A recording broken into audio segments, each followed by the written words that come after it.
65%,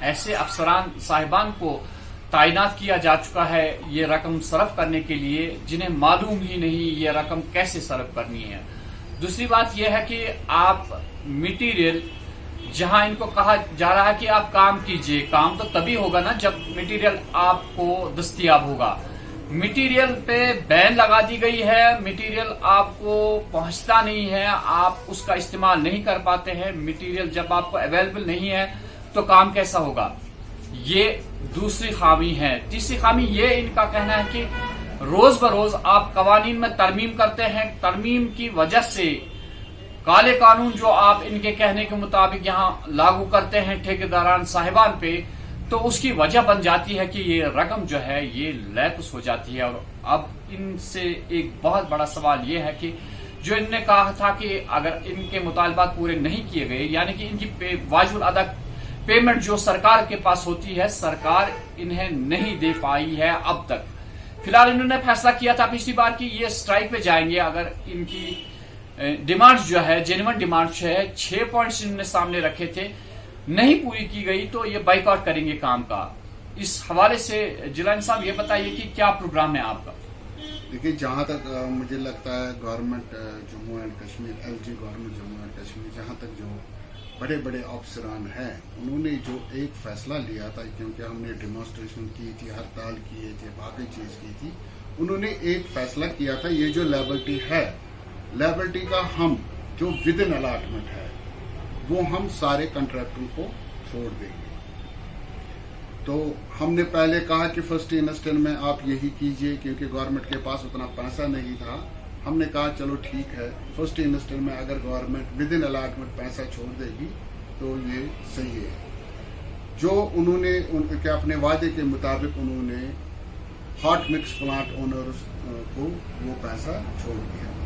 لیکن بدقسمتی ہے جو سول ٹھیکیدار ہے، چاہے PHE کے ہے، چاہے R&B کے ہے، چاہے کہیں کے بھی ہے، آدھو نے ایڈمنسٹریٹو ڈپارٹمنٹ کو وہ بھیجا ہے لیکن کچھ ڈپارٹمنٹ جس میں PHE ہے یا سرفہرست R&B ہے انہوں نے ابھی تک بھی اپنے پرنسپل سیکرٹری کو یہ نہیں لکھا کہ ہمارے پاس اتنی ورک ڈن ہے.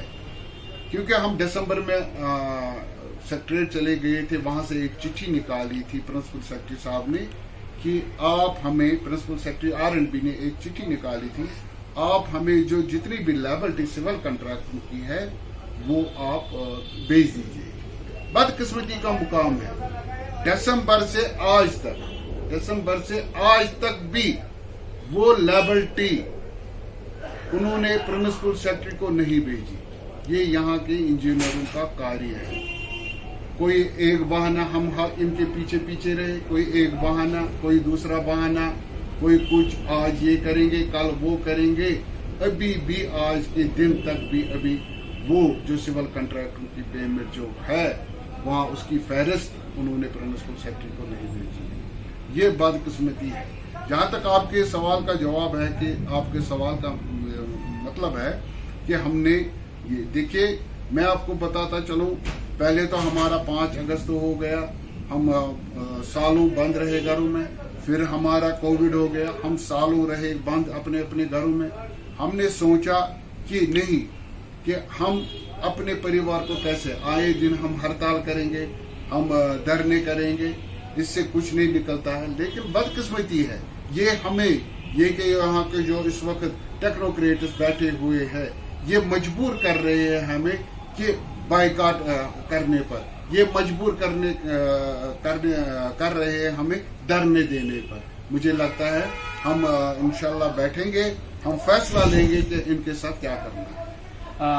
جنانی صاحب یہ بتائیے کہ آپ کے ساتھ کتنے لوگ منسلک ہیں اور کن پہ ڈائریکٹلی یہ اس کا اثر پڑ جاتا ہے جو آپ کی پیمنٹ ریلیز نہیں ہوتی؟ دیکھیے اگر ہم دیکھیں گے جموں کشمیر کے جتنے بھی ٹھیکیدار ہیں وہ 21,000 ٹھیکیدار ہے، رجسٹرڈ ہے.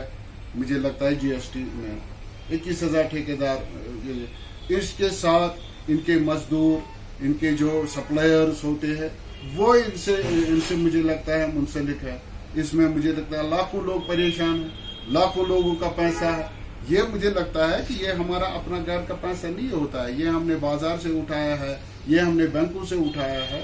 میری آپ کے مادھیم سے گورنمنٹ سے اپیل ہے، وہ ان جو ہماری جو مانگ ہے وہ ان مانگوں پہ مجھے لگتا ہے غور کرے، تاکہ صحیح مد میں جو کام چلے، اچھے صورت میں کام چلے. مجھے لگتا ہے ڈیولپ بھی ہو جائے. ایسے ڈیولپ نہیں ہوتے ہیں کہ آپ اپنا چابک لے کر ہمارے کندھے پہ رکھو، پیسہ کہیں نہیں ہے، آپ اوپر سے چابک لگاؤ گے، چابک سے کوئی کام نہیں چلتا ہے.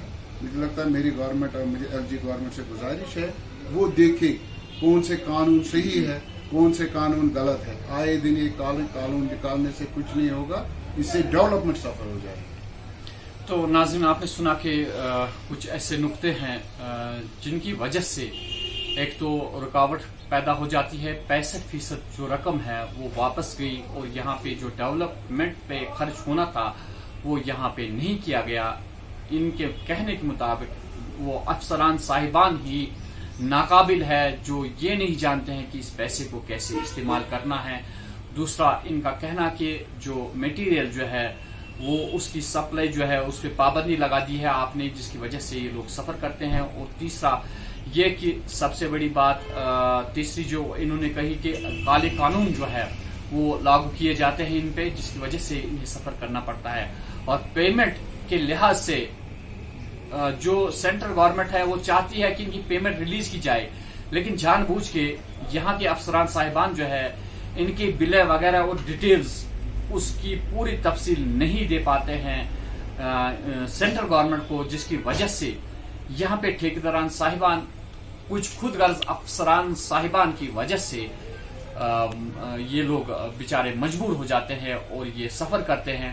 ہماری سرکار سے یہی گزارش ہے کہ اگر واقعی یہ مستحق ہے اس بات کے کہ ان کی پیمنٹ جو ہے وہ ریلیز کی جائے، اس کے باوجود بھی آپ بنا جواز ان کی پیمنٹ روک رہے ہیں، تو کتنی کنبوں سے یہ ناانصافی ہے. تو ہم چاہتے ہیں کہ سرکار اس بات پہ غور کرے اور انہیں جلد از جلد جو ان کی واجب الادا رقم ہے اس سے واگزار کیا جائے. ہم جیلانی صاحب کا شکریہ ادا کریں گے کہ انہوں نے اپنا مصروف ٹائم نکال کے ہمیں دیا، اور اپنی جو ڈیمانڈز ہے، جینوئن ڈیمانڈ جو ہے، جو ان کے نقطۂ نگاہ سے ان کی پریشانی کا باعث بنی ہے، وہ سارا کچھ انہوں نے ہمارے ساتھ کہہ دیا. جیلانی صاحب آپ کا بہت بہت شکریہ. جاوید صاحب آپ کا بھی بہت بہت شکریہ، آپ نے اپنا قیمتی وقت السلام. تو ناظرین، آپ دیکھتے رہیے ایسے پروگرامز جہاں کہیں پہ بھی پبلک کو لگے کہ یہاں پہ پرابلم ہے. ہماری کوشش رہتی ہے کہ ہم سرکار تک وہ بات پہنچا دیں تاکہ جو مشکلات ہمارے پبلک کو ہے ان کا سامنا نہ کرنا پڑے اور اس کا ازالہ کیا جائے. یہی ہماری چاہت ہوتی ہے. آپ دیکھتے رہیے دی وائس آف کشمیر اور کشمیر آنر.